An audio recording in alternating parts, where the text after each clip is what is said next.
नमस्कार सबैजनालाई, मेरो नाम अशोक।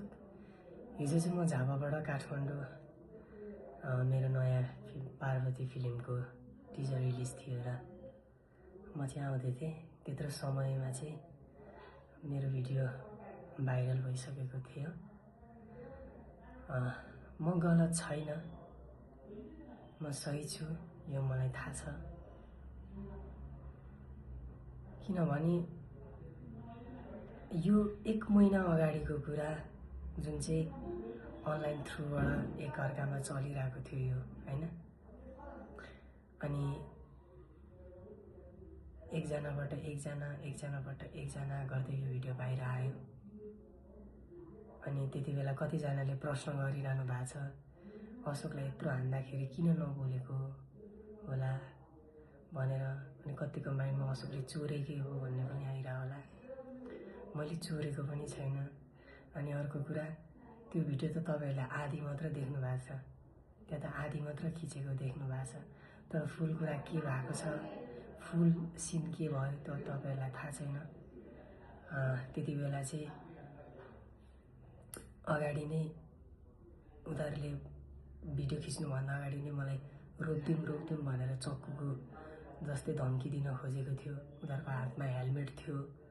उनीहरूले जेले पनि उनीहरूको ह्याबिटै त्यस्तै थियो अरे। हामीले बुझ्दाखेरि उनीहरूले त्यहाँबाट जेले पनि प्रहार गर्न सक्थ्यो मलाई। उनीहरूको चक्कु बुझ्नु न तपाईहरु, आफै रोक्दिउँ भनेपछि त्यसको मिनिङ के हो?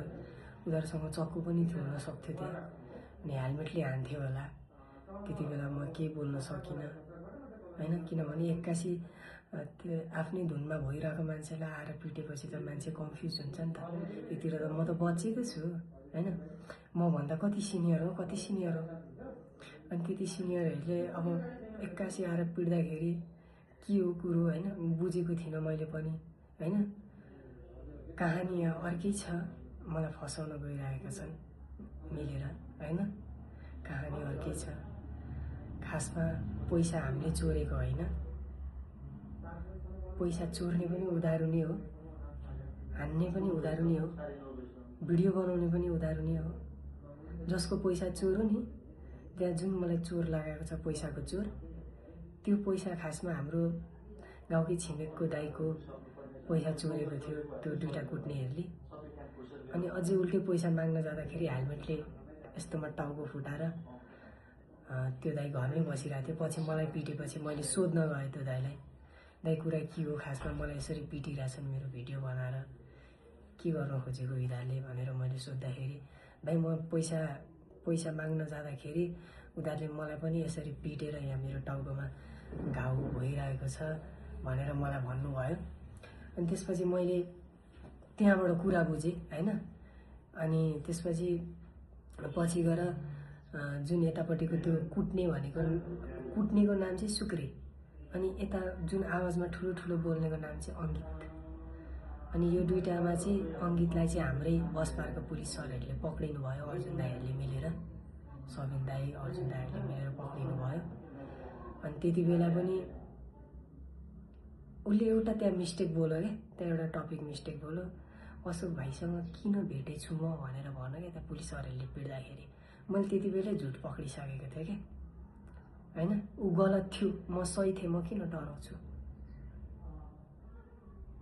ऊ गलत थियो, उसले त्यहाँ झुट बोल्यो। म अशोक भाइसँग किन भेटेछु? नत्र ऊ लड्थ्यो नि त अशोक भाइले चोरो भनेर। मैले चोर्न कहिले पनि सिकेको छैन। मैले सानैदेखि मागेरै खाएँ, हैन? मेरो अहिले पनि बेलडाङमा जानुभयो भने मेरो हिस्ट्री भनिदिनुहुन्छ, हैन? म कसरी गाएर हिँड्थेँ, कसरी बाटोमा माग्थेँ, कहिले पनि लामो हात गरिनँ मैले हरेक इन्टरभ्यूमा पनि भनेको छु। मसँग हिँड्ने 3-4 जना मेरा भाइ बहिनीहरूलाई पनि मैले पालेर हिँडेको थिएँ। म गलत काम गर्न सक्दिनँ। तपाईहरुले मलाई विश्वास गर्नुहोस्, म हजुरहरूकै छोरा हो, तपाईहरुले नै बनाएको म बच्चा हो, हैन? तपाईहरुकै बच्चाहरू जस्तै हो म पनि। म गलत काम गरेको छुइनँ। मलाई साथ सपोर्ट दिनु होला। रियल स्टोरी चाहिँ यही नै हो, भएको यही नै थियो, हैन? अनि भोलिको दिनमा पनि मसँग प्रुफ छ। यदि मलाई केही अझै अप्ठ्यारो पर्यो भने अहिले त मैले मेरो आँसु मात्र बगाइरहेको छु। अब म जान्छु, मेरो लडाइँ हो हैन, मेरो मात्र हैन, सबै दर्शकको लडाइँ हो यो। हामीले जित्नै पर्छ यसलाई, किनभने म गलत थिएँ भने म डराउँथेँ होला, म मर्न खोज्थेँ होला, तर मैले गलत गरेको छैन, म डराउँदिनँ हैन। अनि साथै यो घटना त भइगयो हैन, अब यसको यो चल्दैछ, जानेछु। मलाई चाहिँ सबै पुलिसबाट न्याय चाहिएको छ। सबै पुलिस सरहरूले चाहिँ यसलाई चाहिँ राम्रो तरिकाले गाइड गरेर यसलाई ह्यान्डल गरिदिनु होला। अनि अर्को जानकारी चाहिँ आज म खासमा चाहिँ हाम्रो टिजर रिलिज थियो र नै म काठमाडौँ आएको थिएँ, तर यहाँ यस्तो अवस्थामा हामीलाई धेरै नै गाह्रो भयो टिजर रिलिज गर्नलाई। भोलिको दिनमा हामीले टिजर रिलिज गऱ्यौँ भने पनि यस्तो टाइममा भिज अझै बढी आउँछ भनेर टिजर रिलिज गऱ्यो भनेर कतिजनाले कमेन्ट गर्नुहुन्छ। हामीलाई यस्तो लाग्यो, किनभने सबै मान्छे एउटै राइट हुनुहुन्न हाम्रो ठाउँमा, हजुरहरूलाई सबैलाई थाहा छ हैन। तर सकेसम्म चाहिँ सबैजनाले मलाई बुझिदिनु होला हैन। मेरो बाबा मम्मी रोइरहनु भएको छ, भाइ बहिनी रोइरहेछन्। आफै पनि हिजोदेखि मजाले सुत्न पाएको छैन, रातभरि रुँदै आउँछु। आज बिहान दिदीको मम्मीले बोलेको आवाज सुनेर मन एकदमै हर्ट भयो, रोए पनि हैन, चित्त दुखो पनि। अनि त्यहाँ मलाई किन नबोल्यो भनेर भन्नुभएको छ कतिजनाले हैन। खासियत त्यही हो, उनीहरूको हातमा हेलमेट थियो। अनि किन भनौँ न, हात लाएर मान्छे कोही पनि ठुलो हुँदैन, किनभने एक दिन न एक दिन त्यो कर्मको फल भोगत्नुपर्छ। मलाई पिट्नेहरूले पनि त्यो कर्मको फल भोग्छन् उनीहरूले पनि। म डराउँदिनँ, मेरो साथमा बाबा मम्मी हुनुहुन्छ हैन, हजुरहरू हुनुहुन्छ। मलाई ठुलो आशा छ, पुलिस सरहरू हुनुहुन्छ, पक्कै पनि मलाई न्याय मिल्छ भन्ने म आशा राखेको छु। अनि हाम्रो टिजर भोलि रिलिज थियो पार्वतीको, हामीले त्यो पनि सारेका छौँ केही समयको लागि, किनभने यो सुरुको यो युद्ध, किनभने यो लड्नुपर्छ हामीलाई। सुरुमा म यसलाई सल्भ गर्छु, त्यसपछि आउँदै गरेको पार्वती फिल्म पनि भदौ 12 गतेदेखि रिलिज हुँदैछ। अशोकको काम हेर्न जानु होला, कति मेहनत गरेको छ, कति दुःख गरेको छ। हस्, थ्याङ्क यू सो मच सबैजनालाई।